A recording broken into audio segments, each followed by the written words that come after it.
जय हिंद दोस्तों। आप सभी का अपना यूट्यूब चैनल जीएस एकेडमी में स्वागत है। दोस्तों हम लोग यहाँ पर एक बिहार दरोगा का न्यू प्रैक्टिस बुक निकाला गया है यूथ कंपटीशन टाइम्स पब्लिकेशन के द्वारा, याद रखिएगा। और यह दोस्तों पूर्णतः बिहार पुलिस अवर सेवा आयोग पटना के द्वारा आयोजित बुक है, यानी कि आपकी एग्जाम के दृष्टि से दोस्तों सभी क्वेश्चन, इसमें जितना भी क्वेश्चन शामिल किया गया है सभी क्वेश्चन अति महत्वपूर्ण है। और यह दोस्तों ध्यान रखना है, बिहार दरोगा जो बुक निकाला गया है इस बुक में टोटल 15 प्रैक्टिस सेट है, यानी कि दोस्तों 15 प्रैक्टिस सेट हम लोग 15 दिन में यहाँ पर कवर कर लेंगे। 15 प्रैक्टिस से दोस्तों 15 दिन में कवर करेंगे। प्रतिदिन हम लोग एक प्रैक्टिस सेट यहाँ पर देखने वाले हैं। तो चलिए दोस्तों हम लोग स्टार्ट करते हैं। अगर आप हमारा यूट्यूब चैनल पर पहली बार आए हैं तो चैनल को सब्सक्राइब कर लीजिए और बेल आइकन को प्रेस कर लीजिए कि कोई भी नोटिफिकेशन होगा वह सबसे पहले आपके पास पहुंच जाएगा।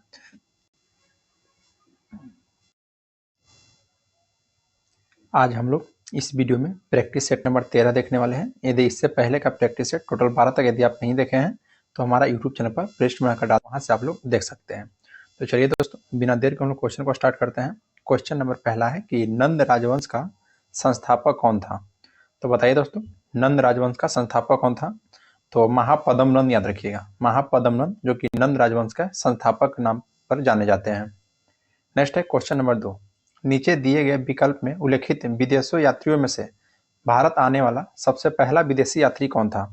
तो भारत आने वाला प्रथम विदेशी यात्री पूछेगा तो मेगास्थनीज था, याद रखिएगा, मेगास्थनीज, जो कि मेगास्थनीज दोस्तों यूनान का एक राजदूत था और यह चंद्रगुप्त के दरबार में आया था, चंद्रगुप्त के दरबार में। तो ऑप्शन नंबर दोस्तों सी आपका राइट हो जाएगा। ह्वेनसांग दोस्तों याद रखिएगा, जो कि हर्षवर्धन के शासनकाल में आया था।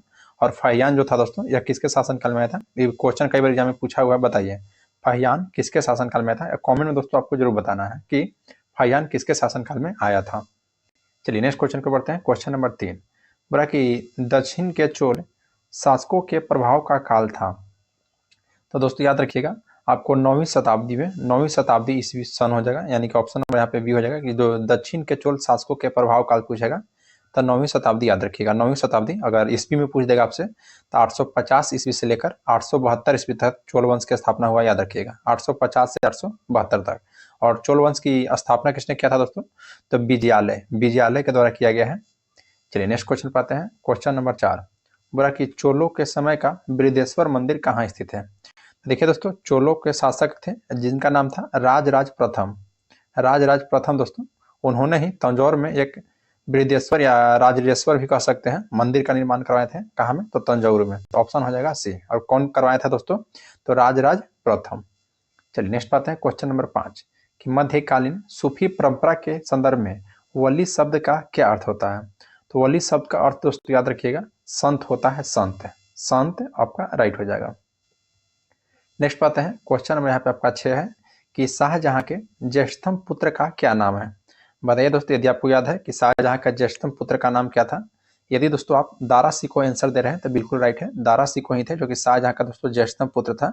और दारा सिकोह के जन्म की बात की जाए दोस्तों तो 1615 ईस्वी में हुआ था, 1615 ईस्वी में। औरंगजेब भी दोस्तों शाहजहां का ही पुत्र था। चलिए नेक्स्ट क्वेश्चन की ओर बढ़ते हैं। क्वेश्चन नंबर दोस्तों 7 है कि मीर मदान और मोहनलाल निम्न में से किससे संबंधित है? बताइए दोस्तों किससे संबंधित है? देखिए दोस्तों, मीर मदान और मोहनलाल, जो कि 23 जून 1757 को मुर्शिदाबाद से दोस्तों 12 मील दक्षिण में था नदिया जिला, जो गंगा नदी किनारे स्थित है पश्चिम बंगाल में। वहां पे दोस्तों सिराजुद्दौला तथा अंग्रेजों सेना के तहत पलासी युद्ध हुआ था। पलासी युद्ध, उसी में नाम आता है दोस्तों मीर मदान और मोहनलाल का। तो पलासी का युद्ध याद रखिएगा। पलासी का युद्ध कब हुआ था? तो 23 जून 1757 का। फिर दोस्त याद रखना यहाँ पे आपको बक्सर के युद्ध। तो बक्सर के युद्ध कब हुआ था? तो 1764 को हुआ था, 1764। चलिए नेक्स्ट पाते हैं। क्वेश्चन नंबर 8 कि बंगाल में सामाजिक धार्मिक सुधारों में अग्रणी आत्मीय सभा की शुरुआत किसने किया था? तो आत्मीय सभा की शुरुआत दोस्तों राजा राम मोहन राय के द्वारा किया गया था। राजा राम मोहन राय के द्वारा, याद रखिएगा। और कब किया गया था? तो 1815 ईस्वी में, 1815 ईस्वी में। नेक्स्ट यहाँ पे आते हैं दोस्तों। नेक्स्ट क्वेश्चन है क्वेश्चन नंबर 9 कि नेटाल इंडियन कांग्रेस की स्थापना किस भारतीयों ने किया है? तो नेटाल इंडियन कांग्रेस की स्थापना दोस्तों महात्मा गांधी जी के द्वारा किया गया था, महात्मा गांधी जी के द्वारा। तो ऑप्शन नंबर यहाँ पे आपका सी राइट हो जाएगा। और ये कहाँ में किया था दोस्तों? तो 1894 में किया गया था, 1894 ईस्वी में। और कहाँ में बताइए? जो कि दोस्तों दक्षिण अफ्रीका में, याद रखिएगा। नेक्स्ट पाते हैं। क्वेश्चन नंबर दोस्तों आपका 10 बोला कि पंजाब केसरी का खिताब किसको दिया गया है? तो पंजाब केसरी का खिताब दोस्तों Lala Lajpat Rai, Lala Lajpat Rai. Option number D आपका राइट हो जाएगा। देखिए दोस्तों, कुछ और हम उपनाम यहाँ पे बता देते हैं जो कि एग्जाम के दृष्टि से अति महत्वपूर्ण है। जैसे गोपाल हरि देशमुख हो जाएंगे। गोपाल हरि देशमुख, उनको दोस्तों लोक हितवादी के नाम से जाना जाता है, लोक हितवादी का।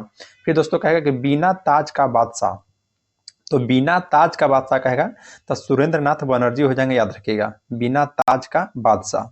फिर शेर ए पंजाब दोस्तों, तभी भी देखें लाला लाजपत राय, और लाला लाजपत राय अगर ऑप्शन में नहीं रहता दोस्तों तो रंजीत सिंह हो जाते हैं। यानी कि दोस्तों यहाँ पे दूसरा नंबर आप कह सकते हैं रंजीत सिंह को, इनको भी शेर ए पंजाब के नाम से जाना जाता है। अच्छा, शेर ए पंजाब, पंजाब के से दोस्तों लाला लाजपत राय हो जाएंगे।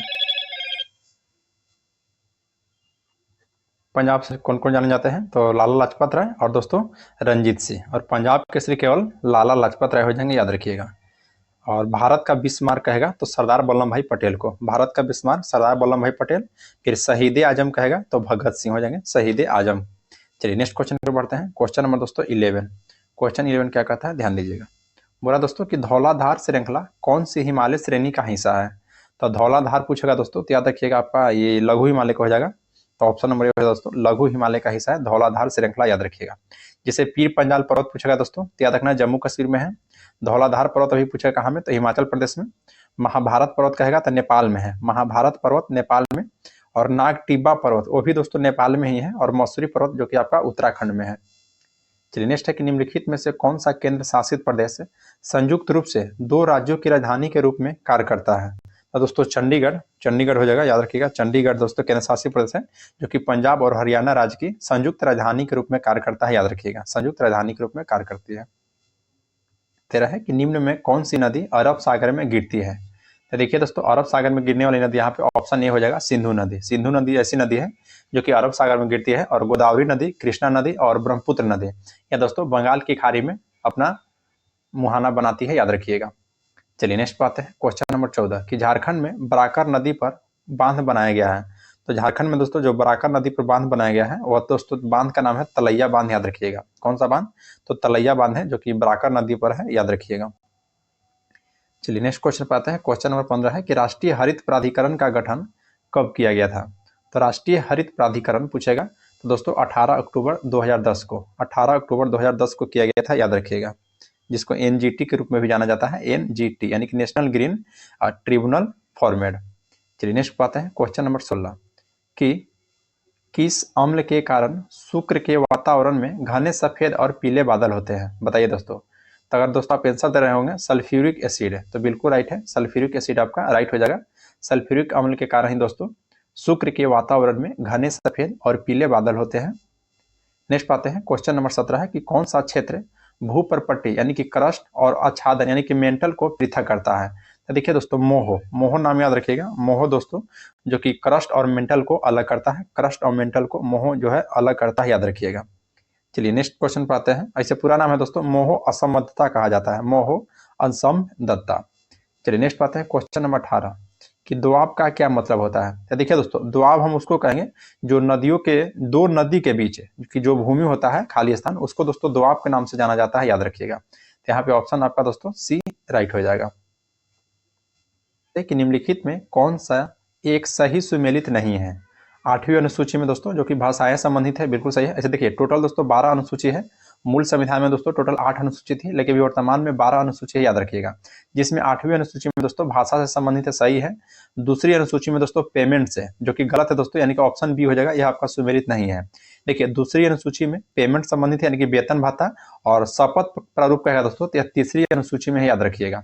फिर नेक्स्ट है दोस्तों कि चौथी अनुसूची दोस्तों राज्यसभा में स्थानों का आवंटन, बिल्कुल सही है। और 10वीं अनुसूची में दोस्तों दल बदल संबंधित प्रावधान, ये भी सही है, यानी कि ऑप्शन यहाँ पे आपका बी हो जाएगा, जो कि दोस्तों सुमेलित नहीं है। चलिए नेक्स्ट क्वेश्चन पाते हैं। क्वेश्चन नंबर 20 कि भारत के संविधान के किस अनुच्छेद के प्रावधानों के अंतर्गत भारत रत्न पुरस्कार का प्रयोग प्राप्तकर्ता के नाम के लिए उपसर्ग या प्रत्यय के रूप में नहीं किया जा सकता है। यानी कि दोस्तों अनुच्छेद 18 के 1 के अनुसार, अनुच्छेद 18 के 1 के अनुसार दोस्तों याद रखिएगा। ऐसे अनुच्छेद 18 की दोस्तों बात की जाए तो जिसमें उपाधियों के अंत की चर्चा की गई है, उपाधियों की अंत। चलिए नेक्स्ट क्वेश्चन पे बढ़ते हैं दोस्तों। क्वेश्चन नंबर 21 क्वेश्चन क्या कहता है, ध्यान देना है कि निम्नलिखित में कौन सा रीट किसी ऐसे व्यक्ति के लिए एक उपचार प्रदान करता है जिसे गैर कानूनी तरीके से जेल में रखा गया है। तो दोस्तों बंदी प्रत्यक्षीकरण याद रखिएगा। देखिए दोस्तों बंदी प्रतिष्ठान ये आपका दोस्तों रीट है, जो कि सुप्रीम कोर्ट अनुच्छेद 32 के तहत और हाई कोर्ट दोस्तों अनुच्छेद 226 के तहत रीट जारी करता है, याद रखिएगा। और उसी में से एक आपका रीट कौन सा है, तो बंदी प्रत्यक्षीकरण, जो कि दोस्तों बंदी प्रत्यक्षीकरण का मतलब अर्थ होता है कि सशरीर को न्यायालय में उपस्थित करना, यानी कि 24 घंटा का दोस्तों भीतर। चलिए नेक्स्ट पाते हैं कि राष्ट्रपति लिखित रूप से किसको संबोधित करते हुए अपना पद त्याग पत्र दे सकते हैं, तो दोस्तों उपराष्ट्रपति को राष्ट्रपति अपना त्याग पत्र दे सकते हैं और उपराष्ट्रपति दोस्तों अपना त्याग पत्र राष्ट्रपति को दे सकते हैं। चलिए नेक्स्ट पाते हैं, बोला है कि निम्न में कौन सा राज्य राज्यसभा में सदस्यों की अधिकतम संख्या भेजता है। तो देखिए दोस्तों, राज्यसभा में कहे चाहे लोकसभा में कहे या विधानसभा में कहे या विधान परिषद, सभी दोस्तों आपका उत्तर प्रदेश सबसे आगे है, याद रखिएगा। यानी कि ऑप्शन नंबर ए आपका राइट हो जाए दोस्तों, उत्तर प्रदेश। उत्तर प्रदेश में दोस्तों टोटल राज्यसभा की अधिकतम संख्या, ऐसे देखिए राज्यसभा की अधिकतम संख्या पूछेगा दोस्तों तो 250 है, जिसमें 12 सदस्य मनोनीत होते हैं, 12 सदस्य मनोनीत होते हैं, याद रखिएगा। अगर वर्तमान में राज्यसभा की सीट पूछेगा दोस्तों तो 245 है, वर्तमान में कितना है तो 245, याद रखिएगा। तो बताइए दोस्तों यूपी में टोटल राज्यसभा की सीट की संख्या कितनी है। यहाँ तो बता दिए दोस्तों कि यूपी में, हम देखिए आपको बता दीजिए राजस्थान, तो राजस्थान में दोस्तों राज्यसभा की सीटों की संख्या आपसे पूछेगा तो 10 है। फिर दोस्तों यहाँ से महाराष्ट्र में पूछेगा तो महाराष्ट्र में आपका टोटल 19 है। और दोस्तों मध्य प्रदेश में टोटल 11 सीट है, याद रखिएगा। और यहाँ पर दोस्तों यूपी की तो याद रखना है, यूपी में टोटल 31 है, तो इस हिसाब से दोस्तों सबसे आपका अधिक हो जाएगा यूपी का। चलिए नेक्स्ट पाते हैं क्वेश्चन नंबर 24, लोकसभा की बहस किस भाषा में मुद्रित की गई है। तो लोकसभा की दोस्तों बहस की जो चर्चा किया गया है, ये आप याद रखना है, हिंदी और अंग्रेजी दोनों भाषा में, हिंदी और अंग्रेजी यानी कि दोनों भाषा में हो जाएगा, याद रखिएगा। और यह दोस्तों अनुच्छेद 120 के तहत, अनुच्छेद 120 के तहत दोस्तों लोकसभा में, याद रखिएगा। और 210 अनुच्छेद 210 के तहत आपका राज्यसभा में। चलिए नेक्स्ट पाते हैं क्वेश्चन नंबर 25 है कि निम्नलिखित में कौन सा विकल्प आपका गलत है, जिसमें पहला विकल्प है कि राज्यपाल अपना त्याग पत्र राष्ट्रपति को सौंपता है, बिल्कुल सही बात है। फिर राज्यपाल का नियुक्ति राष्ट्रपति के द्वारा किया जाता है, ये भी सही है। फिर दोस्तों राष्ट्रपति का प्रसाद पर्यंत राज्यपाल अपने पद पर बने रहते हैं, ये भी सही है दोस्तों। यानी कि चौथा ऑप्शन आपका दोस्तों गलत हो जाएगा, जो कि कह रहा है कि 30 वर्ष की आयु की व्यक्ति राज्यपाल बनता है। नहीं दोस्तों 30 नहीं, बल्कि दोस्तों 35 वर्ष दोस्तों, याद रखिएगा। 35 वर्ष किसके लिए है, तो राज्यपाल, राष्ट्रपति और उपराष्ट्रपति के लिए, याद रखिएगा। यहाँ पे ऑप्शन डी हो जाएगा, जो कि सुमेलित नहीं है। नेक्स्ट है कि निम्नलिखित में कौन सा अनुच्छेद सर्वोच्च न्यायालय की अनुषंगी शक्ति से संबंधित है। देखिए दोस्तों सर्वोच्च न्यायालय की बात की जाए तो अनुच्छेद 124 से लेकर अनुच्छेद 147 तक दोस्तों सर्वोच्च न्यायालय के बारे में मिलता है, जिसमें एक अनुच्छेद 140 है। अनुच्छेद 140 कहता है दोस्तों कि सर्वोच्च न्यायालय की अनुषंगी शक्तियां, याद रखना है, सर्वोच्च न्यायालय की अनुषंगी शक्तियां अनुच्छेद 140 में। नेक्स्ट पाते हैं कि निम्नलिखित में कौन सा काम निर्वाचन आयोग का नहीं है। तो निर्वाचन आयोग का दोस्तों बताइए कौन सा काम आपका नहीं है। तो निर्वाचन आयोग का दोस्तों पहला काम है दोस्तों कि चुनाव चिन्ह को आवंटन करना, निर्वाचन का तारीख भी तय करना और दोस्तों चुनाव का निष्पक्ष बनाए रखना, यानी कि तीनों हो जाएगा। लेकिन कौन सा नहीं होगा, तो जो ऑप्शन डी दे रहा है कि चुनाव के लिए उम्मीदवार का चयन करना, यह दोस्तों गलत हो जाएगा, यानी कि ऑप्शन नंबर डी हो जाएगा। चलिए नेक्स्ट क्वेश्चन को बढ़ते हैं। क्वेश्चन नंबर 28 है कि निम्नलिखित में कौन सा संवैधानिक निकाय नहीं है। तो संवैधानिक निकाय नहीं दोस्तों भारत का निर्वाचन आयोग, जो कि अनुच्छेद 315 ये तो है दोस्तों। फिर राजभाषा वित्त आयोग 280 भी है दोस्तों, राजभाषा आयोग भी है, लेकिन राष्ट्रीय महिला आयोग यह दोस्तों नहीं है, यानी कि ऑप्शन हो जाएगा डी, राष्ट्रीय महिला आयोग दोस्तों यह एक संवैधानिक निकाय नहीं है, याद रखिएगा। नेक्स्ट बात है क्वेश्चन नंबर 29 कि भारतीय संविधान की प्रस्तावना में समाजवादी, धर्मनिरपेक्ष और अखंडता शब्द को किस संविधान संशोधन के द्वारा जोड़ा गया है। तो दोस्तों 42वां संविधान संशोधन 1976 के तहत, याद रखना है कि दोस्तों मूल कर्तव्य में यह 3 शब्द जोड़ा गया है, समाजवादी, धर्मनिरपेक्ष और अखंडता, याद रखिएगा। नेक्स्ट है कि भारत के नियंत्रण एवं महालेखा परीक्षक किसके लिए जिम्मेवार नहीं है। तो भारत के नियंत्रण एवं महालेखा परीक्षक दोस्तों जो भारतीय रिजर्व बैंक का नियमन दिया गया है, इसके लिए दोस्तों जिम्मेवार नहीं है, याद रखिएगा। नेक्स्ट पाते हैं क्वेश्चन नंबर 31 है कि भारत में किस प्रकार का लोकतंत्र है। तो भारत में दोस्तों जो लोकतंत्र है वह प्रतिनिधियों का है, याद रखिएगा, प्रतिनिधियों का है भारत में लोकतंत्र। नेक्स्ट पाते हैं दोस्तों क्वेश्चन नंबर 32 है कि राजनीतिक विज्ञान किसका विज्ञान है। तो देखिए दोस्तों राजनीतिक विज्ञान जो है यह पॉलिटिकल इंजीनियरिंग का हो जाएगा, यानी कि ऑप्शन नहीं हो जाएगा राजनीतिक इंजीनियरिंग, याद रखिएगा, राजनीतिक इंजीनियरिंग। नेक्स्ट क्वेश्चन दोस्तों क्वेश्चन नंबर 33 है कि भारत के स्वतंत्रता संघर्ष के संदर्भ में निम्नलिखित कथन पर विचार करना है। तो इसको विचार करते हैं दोस्तों कि कौन सा आपका यहाँ पे सही है। पहला कथन है कि जेडी बिरला जैसे कुछ उद्यमियों ने राष्ट्रीय आंदोलन का खुलकर विरोध किया था। नहीं दोस्तों गलत है, राष्ट्रीय आंदोलन का विरोध में दोस्तों जेडी नहीं थे, जेडी बिरला जो आप बोल रहे हैं। नेक्स्ट है दोस्तों कि 26 जनवरी 1930 को स्वतंत्रता दिवस। देखिए दोस्तों 26 जनवरी 1930 को स्वतंत्रता नहीं बल्कि स्वाधीनता दिवस मनाया गया था, स्वाधीनता दिवस याद रखिएगा, तो ये भी गलत है दोस्तों। फिर 6 अप्रैल 1930 को दांडी यात्रा समाप्त किया गया। हाँ ये आपका दोस्तों सही है, यानी कि ऑप्शन नंबर 3, देखिए ऑप्शन दोस्तों 3 सही है, यानी कि ऑप्शन बी हो जाएगा, ओनली 3। चलिए नेक्स्ट बात है, क्वेश्चन नंबर 34 है कि मराबत और बदग्यास राज्य में मनाए जाने वाला एक त्यौहार है जिसमें सामाजिक कुरीतियों का विरोध किया जाता है और सामाजिक कुरीतियों का अंजाम देने वाला लोगों के पुतले के साथ दोस्तों जुलूस निकाला जाता है। बताइए यह किस राज्य में दोस्तों मनाया जाता है? तो आपका 34 का दोस्तों ऑप्शन सी राइट हो जाएगा दोस्तों, नागपुर में मनाया जाता है, नागपुर जो कि महाराष्ट्र में पड़ता है। नेक्स्ट है कि वर्ष 1919 में स्थापित दृश्य कला में शिक्षा और अनुसंधान के लिए प्रख्यात संस्था कला भवन किस राज्य से दोस्तों स्थित है? बताइए यह किस राज्य में स्थित है? तो याद रखिएगा दोस्तों आपको पश्चिम बंगाल में हो जाएगा, यानी कि वेस्ट बंगाल, पश्चिम बंगाल। नेक्स्ट बात है कि चीन भारत सीमा विवाद, भारत और चीन के बीच एक युद्ध था जो कि हुआ था दोस्तों 1962 में, 1962 में होता भारत और चीन के बीच युद्ध। 37 है कि संकल्प परियोजना किस प्रयोजन से प्रारंभ की गई थी? तो संकल्प परियोजना दोस्तों बताइए किस प्रयोजन से प्रारंभ किया गया था? क्या दोस्तों एड्स से, यानी HIV हो जाएगा, HIV याद रखना है, एड्स HIV समाप्त करने के लिए दोस्तों संकल्प परियोजना को शुरू किया गया था। नेक्स्ट है कि निम्नलिखित में कौन सा पूंजीगत वस्तु नहीं है? तो पूंजीगत वस्तु निम्नलिखित में से कौन सा नहीं है दोस्तों बताइए? तो आपका ऑप्शन हो जाएगा दोस्तों यहाँ पे बी, भोजन और वस्त्र जो कि पूंजीगत वस्तु नहीं है। नेक्स्ट है कि अर्थशास्त्र के क्षेत्र में IPO का विस्तृत रूप क्या है? तो IPO मतलब होता है दोस्तों कि इनिशियल पब्लिक ऑफरिंग, याद रखिएगा, तो यानी कि ऑप्शन सी हो जाएगा इनिशियल पब्लिक ऑफरिंग। नेक्स्ट पाते हैं कि भारत में पहली पूर्ण जनगणना वर्ष 1881 में, 1881 में किया गया दोस्तों पूर्ण जनगणना, याद रखिएगा। भारत में पहली बार जनगणना जैसे हुआ था दोस्तों 1872 ईस्वी में, जो कि लॉर्ड मेयो के शासनकाल में हुआ था, लेकिन पूर्ण जनगणना कहेगा दोस्तों तो 1881 में हुआ था, याद रखिएगा 1881 में पूर्ण जनगणना। और जो 2011 में जनगणना हुआ है दोस्तों वह 15वां क्रम के हुआ है, याद रखिएगा 15वां क्रम के। नेक्स्ट है कि निम्नलिखित में कौन सी संस्थान भारत में पूंजी बाजार को विनियमित नहीं करता है? तो बताइए दोस्तों कौन सी संस्थान है जो कि भारत में पूंजी बाजार को विनियमित नहीं करता है? तो IRDA याद रखना है, IRDA दोस्तों जो कि नहीं करता है, बाकी वित्त मंत्रालय यानी कि मिनिस्ट्री ऑफ फाइनेंस, RBI और सेबी के द्वारा दोस्तों किया जाता है, याद रखिएगा। चलिए नेक्स्ट क्वेश्चन पाते हैं, क्वेश्चन नंबर 42 कि अल्पकालिक सरकारी प्रतिभूति पत्र को क्या कहा जाता है? बताइए दोस्तों क्या कहा जाता है? तो याद रखना है अल्पकालिक सरकारी प्रतिभूति को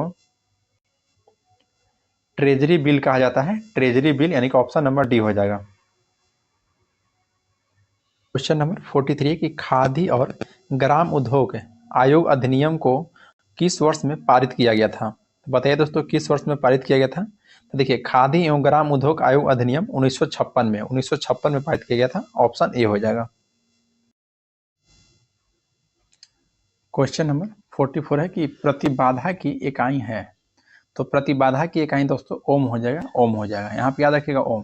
देखिए किसी परिपथ में वोल्टता आरोपित करने पर जो उसमें धारा के प्रवाह को विरूप को माप को ही प्रतिबाधा कहा जाता है, याद रखिएगा। और इसे दोस्तों जेड से प्रदर्शित करते हैं, अंग्रेजी वर्णमाला जो जेड होता है ना, जेड है, तो जेड से दोस्तों प्रदर्शित करते हैं, याद रखिएगा। चलिए नेक्स्ट क्वेश्चन पाते हैं, क्वेश्चन नंबर 45 बोला कि बैरोमीटर की रीडिंग में अचानक गिरावट का तात्पर्य दोस्तों क्या है? तो अचानक गिराएगा तो आंधी तूफान आ जाएगा दोस्तों, याद रखिएगा, अचानक गिराएगा तो क्या आ जाएगा? तो आंधी तूफान आ जाएगा। नेक्स्ट पाते हैं ब्रेक लगाने पर वाहन को रोकने वाले बल को क्या कहते हैं? तो याद रखिएगा दोस्तों उसको हम लोग घर्षण बल कहते हैं, घर्षण बल। तो 46 के यहाँ पे ऑप्शन नंबर दोस्तों आपका सी राइट हो जाएगा, घर्षण बल, याद रखिएगा। एक सेकेंड दोस्तों, हाँ घर्षण बल हो जाएगा, यानी कि 46 का option number C. Next question है, क्वेश्चन नंबर 47 है कि किसी आदर्श द्रव की सैन्यता कितनी होती है? तो कितनी होती है दोस्तों बताइए? तो शून्य होती है, ऑप्शन सी हो जाएगा दोस्तों शून्य, याद रखिएगा। किसी आदर्श द्रव की सैन्यता पूछेगा तो शून्य होता है। नेक्स्ट है कि महिलाओं की तीखी आवाज के कारण क्या है? तो महिलाओं को दोस्तों जो तीखी आवाज का कारण है उच्च आवृत्ति, याद रखना है, उच्च यानी कि हाई फ्रीक्वेंसी होता है। नेक्स्ट है ट्रांसफार्मर किसे परिवर्तित करने की युक्ति है? तो ट्रांसफार्मर जो है दोस्तों या उच्च यानी उच्च वोल्टेज को कम वोल्टेज कर सकते हैं इसको हम लोग। तो यहाँ पे देखिए दोस्तों ऑप्शन कुल आप सी लगा सकते हैं कि कम वोल्टेज AC को उच्च वोल्टेज AC में, याद रखिएगा। नेक्स्ट पाते हैं क्वेश्चन में यहाँ पे 50 है कि जंग लगने के लिए 3 घटक होने आवश्यक होते हैं तो जो घटक है दोस्तों आपका लोहा है, ऑक्सीजन है और आर्द्रता है, याद रखिएगा। नेक्स्ट पाते हैं क्वेश्चन 51 है कि निम्नलिखित तत्व में से किसकी परमाणु संख्या क्लोरीन की तुलना में अधिक है। तो क्लोरीन की तुलना में दोस्तों अधिक पोटेशियम की हो जाएगा, पोटेशियम की हो जाएगा क्लोरीन की तुलना में अधिक, याद रखिएगा। क्योंकि दोस्तों क्लोरीन की परमाणु संख्या क्या है तो 17 है और पोटेशियम कितना है तो पोटेशियम का दोस्तों 19 से, याद रखिएगा। फिर यहाँ पे दोस्तों एल्युमिनियम है और फास्फोरस है, तो एल्युमिनियम क्या रखना है 13 और फास्फोरस क्या है यानी कि सल्फर, सॉरी फास्फोरस क्या है दोस्तों, अच्छा फास्फोरस, एल्युमिनियम फास्फोरस, तो फास्फोरस को होता है दोस्तों शायद 15, हाँ 15 ही होता है दोस्तों फास्फोरस का, और सल्फर का दोस्तों शायद 16 होता है, सल्फर को 16। नेक्स्ट है कि जल की अस्थायी कठोरता दूर करने के लिए किसका उपयोग किया जाता है। तो अस्थायी कठोरता के लिए दोस्तों वाशिंग सोडा का प्रयोग करते हैं, यानी कि ऑप्शन नंबर डी आपका राइट हो जाएगा। नेक्स्ट है कि कैंसर का उपचार निम्नलिखित में से कौन सी अक्रिय गैस के द्वारा किया जाता है। तो कैंसर के उपचार के लिए दोस्तों रेडॉन गैस का प्रयोग करते हैं। नेक्स्ट है कि अत्यधिक अम्लीय मृदा को उदासीन करने के लिए किसका प्रयोग किया जाता है। तो याद रखिएगा दोस्तों बिना बुझा हुआ और बुझा हुआ दोनों चूना को, बिना बुझा हुआ चूना या दोस्तों बुझा हुआ चूना दोनों को अम्लीय मृदा को उदासीन करने के लिए प्रयोग किया जाता है।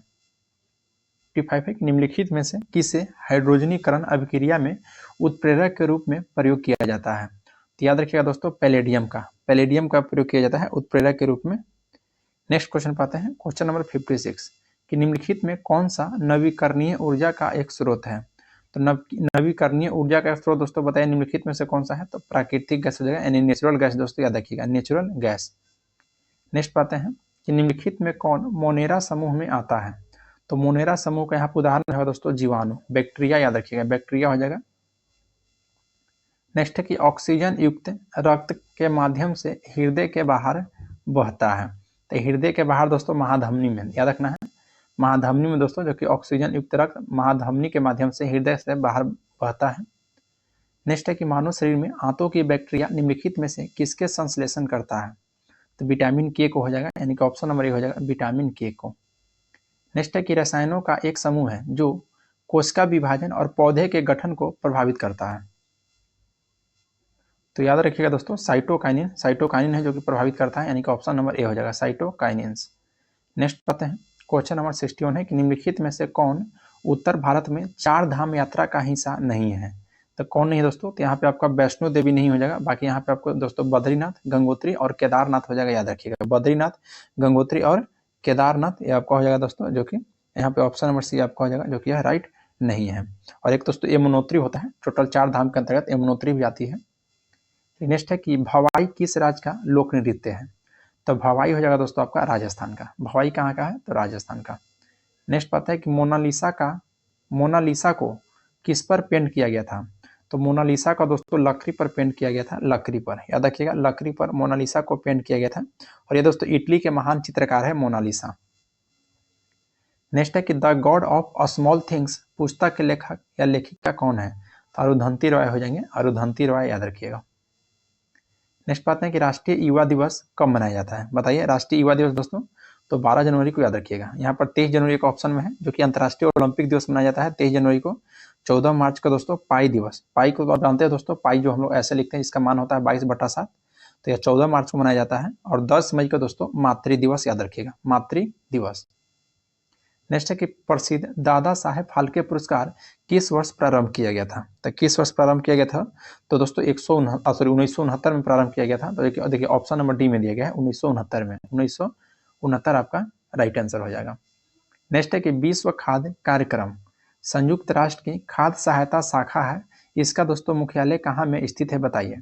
तो दोस्तों याद रखना है रोम हो जाएगा, रोम जो कि इटली का शहर है दोस्तों, रोम में, याद रखिएगा। और विश्व खाद्य कार्यक्रम यानी संयुक्त राष्ट्र की खाद्य सहायता शाखा है, और इसकी स्थापना 19 दिसंबर को हुआ है, 19 दिसंबर 1961 को। नेक्स्ट है दोस्तों कि राइडर कप किस खेल से है। तो गोल्फ दोस्तों, याद रखना है राइडर कप आपका गोल्फ से हो जाएगा। नेक्स्ट है कि किस शहर में त्वचा विकारों के लिए राष्ट्रीय यूनानी औषधि अनुसंधान संस्थान स्थित है। तो दोस्तों याद रखना है हैदराबाद में, कहाँ में, तो हैदराबाद में स्थित है। नेक्स्ट है कि अलीगढ़ में स्थित जामिया मिलिया इस्लामिया विश्वविद्यालय के प्रथम कुलपति कौन थे। तो दोस्तों आपको हाकिम अजमल खान हो जाएंगे, हाकिम अजमल खान, याद रखना है जामिया मिलिया इस्लामिया विश्वविद्यालय के प्रथम कुलपति थे, और यह दोस्तों अलीगढ़ में स्थित है, अलीगढ़ में। चलिए हाकिम अजमल खान हो जाएंगे। नेक्स्ट है कि भारत के स्वतंत्रता संग्राम के संदर्भ में बॉम्बे योजना किस पर आधारित मसौदा तैयार किया था? तो या दोस्तों आर्थिक नीतियां पर, आर्थिक नीतियां हो जाएगा, यानी कि ऑप्शन नंबर दोस्तों सी हो जाएगा। नेक्स्ट है कि लिएंडर पेस के पिता किस खेल के लिए भारतीय राष्ट्रीय टीम के सदस्य रहे हैं?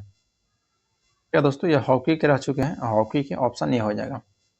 नेक्स्ट पाते हैं कि निम्नलिखित में से किस शहर को संगीत में योगदान के लिए यूनेस्को को रचनात्मक शहर के नेटवर्क में शामिल किया गया है? तो बताइए दोस्तों। तो आपका राइट आंसर होगा 73 का ऑप्शन ही हो जाएगा, चेन्नई में, चेन्नई का याद रखिएगा। नेक्स्ट है कि पानी के वाष्पीकरण की क्रिया पेड़ों को किस भाग में होता है? तो पानी के वाष्पीकरण की जो क्रिया होता है दोस्तों अस्टोमेटा भाग में याद रखना है, अस्टोमेटा भाग में। नेक्स्ट है कि मानक पीसी कीबोर्ड पर कितनी फंक्शन को जिया बटन स्थित रहता है? तो याद रखिएगा दोस्तों टोटल 12 रहता है, टोटल 12, यानी कि ऑप्शन नंबर आपका सी हो जाएगा। नेक्स्ट है कि सी प्रोग्रामिंग लैंग्वेज को किसने विकसित किया था? या दोस्तों विकसित किया गया था आपको डेनिस रिची के द्वारा, डेनिस रिची के द्वारा। नेक्स्ट है कि एक आईपी एड्रेस में कितने बिट्स होते हैं? तो एक आईपी एड्रेस में दोस्तों 32 बिट्स होते हैं, 32 बिट्स याद रखिएगा। नेक्स्ट है कि डीएनएस एक नेटवर्किंग शब्द है जिसका संदर्भ में होता है? तो यह दोस्तों याद रखना है कि domain name system, domain name system आपका राइट हो जाएगा। 29 है कि आंध्र भूमि और उसके स्थान के संबंध में निम्नलिखित में से कौन सा युग्म सही नहीं है? तो हरिके बेरा, जो कि देखिए दोस्तों गलत है, केरल में नहीं है हरिके बेरा, यहाँ जो केरल आपका दे रहा है या दोस्तों बिल्कुल आपका गलत दे रहा है। याद रखना है हरिके बेराज पूछेगा कहाँ में है, तो पंजाब में, हरिके बेराज पंजाब में। दीपोर बिल दोस्तों असम में, बिल्कुल राइट है, दीपोर बिल दोस्तों असम में है। फिर सांभर झील जो कि राजस्थान में है, और रोपड़ झील दोस्तों आपका पंजाब में है, याद रखिएगा। नेक्स्ट है कि राजस्थान के केवला देवघाना राष्ट्रीय उद्यान को पहले किस नाम से बुलाया जाता था? तो पहले दोस्तों उसको भरतपुर पक्षी अभ्यारण्य, याद रखिएगा, भरतपुर पक्षी अभ्यारण्य के नाम से, जो कि केवला देवघाना राष्ट्रीय उद्यान को अभी वर्तमान में जाना जाता है। नेक्स्ट पाते हैं कि हाल ही में आरबीआई ने खुदरा डिजिटल रुपये को पायलट प्रोजेक्ट को किन 4 शहरों में शुरू किया है? तो यह याद रखिएगा दोस्तों आपका हो जाएगा दिल्ली, मुंबई, बेंगलुरु और भुवनेश्वर में। नेक्स्ट पाते हैं कि दिसंबर 2022 में भारत का पहला डार्क नाइट स्काई रिजर्व कहाँ बनेगा? तो यह दोस्तों याद रखिएगा आपको लद्दाख में बनेगा, लद्दाख में। नेक्स्ट क्वेश्चन है कि दिसंबर 2022 में इंडियन नेवी के द्वारा लॉन्च किए गए anti submarine warfare shallow water craft project के पहले जहाज का नाम क्या है? तो उसका क्या नाम था दोस्तों बताइए। तो याद रखना है आपको आईएनएस अर्नाला, आईएनएस अर्नाला हो जाएगा। नेक्स्ट पाते हैं कि निम्नलिखित कथन पर विचार कीजिए, जिसमें दोस्तों पहला कथन है कि भारत ने 15 दिसंबर 2022 को एपीजे अब्दुल कलाम द्वीप से अग्नि 5 परमाणु सक्षम बैलिस्टिक मिसाइल को सफलतापूर्वक परीक्षण किया था। और नेक्स्ट कथन है कि इस मिसाइल का मारक क्षमता 5000 किलोमीटर से अधिक है। तो पूछ रहा है दोस्तों कि कौन सा निम्नलिखित में से कथन सही है? तो सभी कथन, दोनों कथन सही है दोस्तों, यानी कि ऑप्शन नंबर यहाँ पे आपका सी हो जाएगा, both first and second. Next बात है कि निम्नलिखित कथन पर विचार कीजिए। तो निम्नलिखित कथन है कि वैश्विक खाद्य सुरक्षा सूचकांक 2022 में शीर्ष पर फिनलैंड था, और इस सूचकांक में दोस्तों भारत का 60वां स्थान था। ये भी दोनों सही है, तो यहाँ पे भी दोस्तों ऑप्शन नंबर सी आपका राइट हो जाएगा। दोनों कथन यहाँ पे दोस्तों आपका सही है, ऑप्शन नंबर सी हो जाएगा। चलिए नेक्स्ट क्वेश्चन है, क्वेश्चन नंबर दोस्तों 86 कि हाल ही में भारतीय रेलवे के द्वारा कहाँ पर देश का सबसे लंबा एस्केप टनल को खोला गया है? तो याद रखिएगा दोस्तों एस्केप टनल को जम्मू कश्मीर में खोला गया है, जम्मू कश्मीर में। नेक्स्ट है कि हाल ही में जारी राज्यों को सामाजिक प्रगति सूचकांक में पहला स्थान पर दोस्तों कौन है? तो पहला स्थान पर आपका हो जाएगा पांडिचेरी। नेक्स्ट है कि हाल ही में किस मिशन को डिजिटल इंडिया अवार्ड 2022 मिला है? तो डिजिटल इंडिया अवार्ड दोस्तों जो 2022 में दिया गया था वह दोस्तों स्मार्ट सिटीज मिशन को। नेक्स्ट है कि भारत के पहले इन्फेक्ट्री संग्रहालय का उद्घाटन कहाँ किया गया है? तो भारत का पहला है दोस्तों जो कि यह महू मध्य प्रदेश में याद रखिएगा। नेक्स्ट है सूची 1 को सूची 2 के साथ सम्मिलित करना है। 1 दिसंबर को दोस्तों विश्व एड्स दिवस जो कि यह सम्मिलित है। फिर 3 दिसंबर को अंतर्राष्ट्रीय विकलांग दिवस, ये भी दोस्तों सम्मिलित है, अंतर्राष्ट्रीय विकलांग दिवस याद रखना है 3 दिसंबर को। फिर नेक्स्ट है दोस्तों कि 5 दिसंबर जो कि वर्ल्ड है, यानी कि दोस्तों विश्व मृदा दिवस, ये भी सही है दोस्तों। फिर 23 दिसंबर जो कि राष्ट्रीय किसान दिवस 23 दिसंबर को, ये भी सही, यानी कि दोस्तों यहाँ पे आंसर हो जाएगा 1, 2, 3, 4 सभी आपका कथन सत्य है। यहाँ पे दोस्तों आपका ऑप्शन नंबर ए राइट हो जाएगा, 1, 2, 3, 4। देखिए दोस्तों इसके बाद से आपका मैथ रीजनिंग स्टार्ट होता है, जो कि टोटल 10 क्वेश्चन आता है, और 90 क्वेश्चन दोस्तों हम यहाँ वीडियो में देखते हैं, और 10 क्वेश्चन जो आपका पीडीएफ के साथ दोस्तों टोटल 100 क्वेश्चन जो प्रोवाइड करवाते हैं, तो वहाँ पे डिस्कशन रहता है दोस्तों, तो वहाँ से आप मैथ रीजनिंग बना सकते हैं। चलिए आज के लिए इतना ही, मिलते हैं आपसे नेक्स्ट वीडियो में। जय हिंद दोस्तों।